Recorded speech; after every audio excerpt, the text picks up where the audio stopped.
Alright, this is the Kryptonite Padlock. Check out the bidding of this key here. This one's kind of like an American 700 clone. Now, here is the keyway on this one.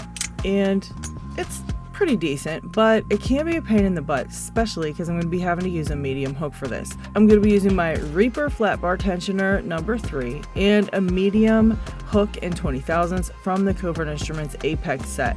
Alright, so I'm going to be going through and touching each pin in this lock, checking for something that doesn't want to move, and that is called a binding pin. Once I find a binding pin, I'm going to go ahead and give it a small click. And I'm going to continue this until I fall into a false set. Once I do fall into a false set, all I've got to do is go through the pins one more time and check for counter rotation. If I find anything counter rotating, I'm going to go ahead and give those a click as well, and then it should open. So as you can see, I've got a little bit of counter rotation on number 1, and now number 2 is counter rotating, and I give that a click as well, and that's it. We're open.